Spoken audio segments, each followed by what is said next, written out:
Would you consider Dragon Ball Z a giant power scaling universe, and everything in that universe is set up on how to get stronger to defeat the next opponent? They give numbers to it, absolutely. Yes. Now, would you consider Invincible the American Dragon Ball Z? Modern Dragon Ball Z, because basically they kind of set it up where every time Mark is put onto a new level, he needs to level up to the next thing. I think I agree that it is a power scaling piece of media. I don't think I would call it modern day Dragon Ball. Yeah. I think there are certain criteria you need for it to be like Dragon Ball. Right. Well, I'm not saying one for one adaptation. No. I'm also not meaning one for one either, but I think that there are certain things that Dragon Ball has that make it itself. I think the only similarity between them, at least in my opinion, is the kind of like the power scaling system. So how I would explain Invincible is that it is a power system set around a world that needs to follow that power system to keep the narrative going. Mm-hmm. You know, like the narrative follows the which power is kind of system. what happens in Dragon Ball as well.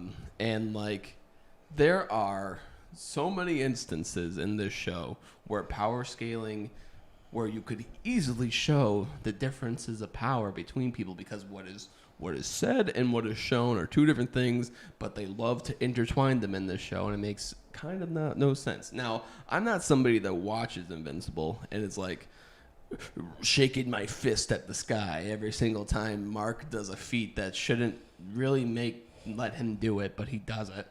But like, it's kind of getting to the point. No. And I had the same issue in the comic, and a lot of people online feel the same way, that the power scaling in Invincible is kind of getting out of hand. And I'm going to tell you why. And I'm going to explain it a little bit more before I do. If you're liking this type of video, make sure you like it. Make sure you subscribe, because we talk about Invincible all the time. So, yeah.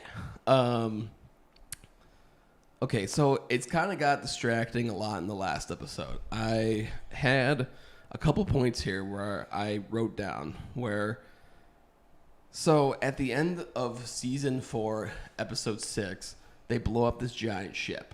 Yes. And 4 Viltrumites, Alan the Alien and Miss Ladybug, go and they stop these giant ships from falling, and all of them are struggling to push them out to fucking space, and it's like this big triumphant moment, and everyone's like, yeah, we did. Oliver and Invincible and Gang are all helping as well. Yeah, everybody is pushing. Thetis is pushing the ship out of the, and they're kind of struggling to push them out of the orbit. Now compare that to Omniman pushing a Texas-sized meteor by himself with no diff in the first season like it was nothing. And then needing help here. Yeah, and then Not that he needs help, but he's assisting here. Yes. So that's one thing. You know, maybe the meteor is less dense than the ship. Okay, fine. But 3 fucking Viltrumites are like struggling to do this. Or okay. Omni-Man is lessening his power levels so that way everybody else feels like they did their part. Okay, so that's just one example. Okay, you're like, all right, whatever. Okay, so secondly, the Viltrumites that went into the I think it's like Themyscira. Maybe it's Themyscira. I don't remember what exactly the plan of Coalition's base is on. It was Themyscira. So they have shown an ability to go through and destroy civilizations pretty easily, because Nolan went to the Flaxen planet and completely obliterated, nuclear bombed their whole planet by himself, flew through cities and everything, destroyed it in a montage, and apparently he was there for 6 months and caused massive destruction. Now, but in the first 3 seconds that he's there that we see, he completely destroys it.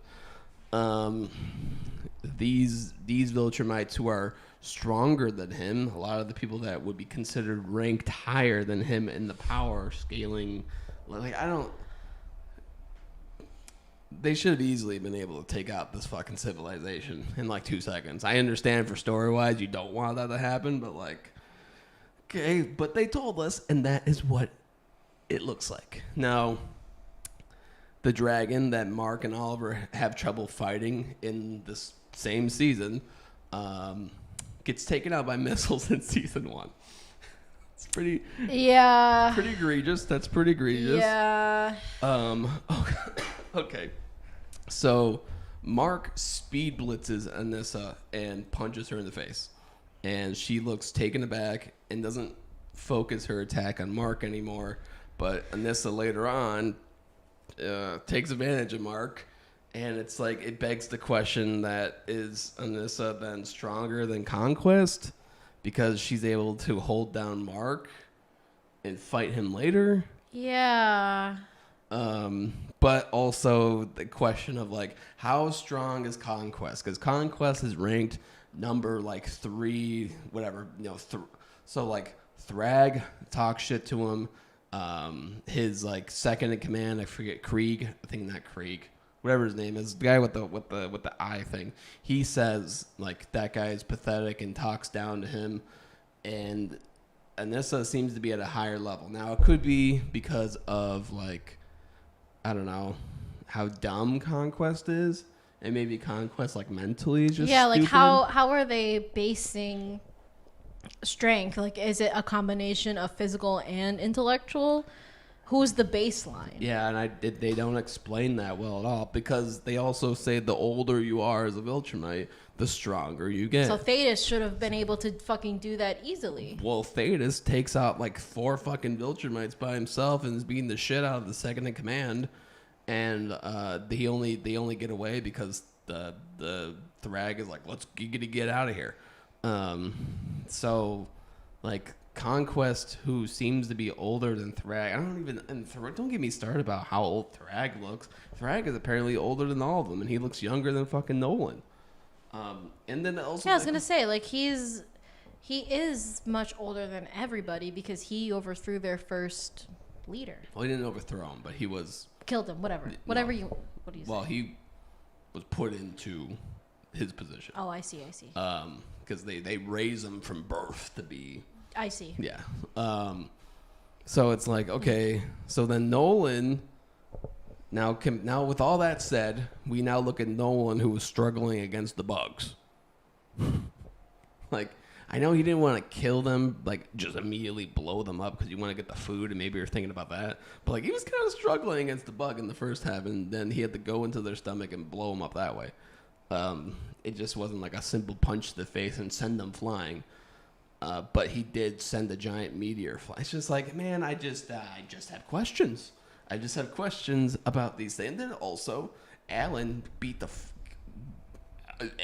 Will, spoiler, I guess, beat the fuck out of Nolan pretty handily. And it's like, is Alan like the number one? Like right now, Alan theoretically is like maybe stronger, on par with Omni-Man. So, and he didn't look like he had any issues fighting any of the Viltrumites, but then he had some issues fighting them when he was trying to protect Tech Jacket in the last episode when they were flying away or whatever. I guess it's also something to consider, like off-screen training.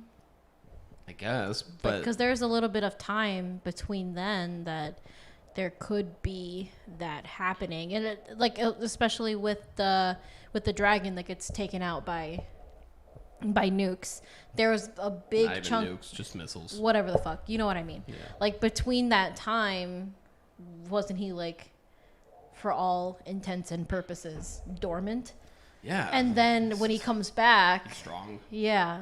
Makes no sense. I mean, like I there's just a lot of questions here, and it's like, you know. Again, Invincible is a good story, but at its core, it is about strength and it is about power scaling. And I think right now, the show / comic does a really bad job of explaining how these things are. And because Kirkman doesn't want to give it to Mark that, like, hey, like, when you get angry in battle, your power level goes up. And that's cool, because that's what happens in anime. That's Goku. Yeah. And that's fine.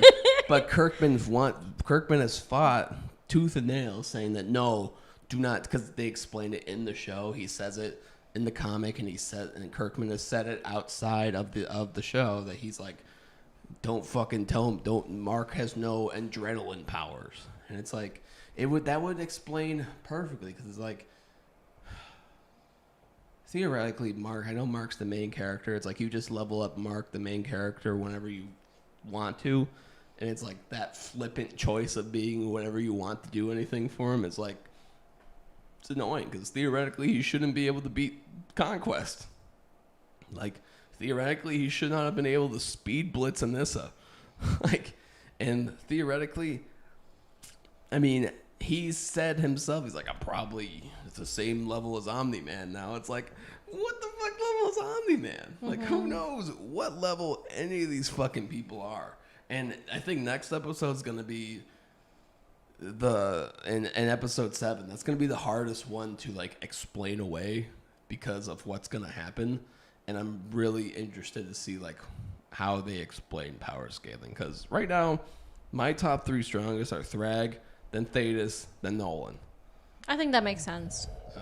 I would agree with that. That's just what I have. And Battle Beast falls in there somewhere. Somewhere. Yeah, exactly. Because I would also say Battle Beast is pretty high up there. Yeah, I just have no idea. So, what do you guys think about power scaling in Invincible? Are you happy with how it is? Do you question it? Am I just being an asshole about it? Let me know in the comments below while you're down there. All the comments say, you're an asshole. You're an asshole. And while you're down there, think about subscribing. We talk about Invincible all the time.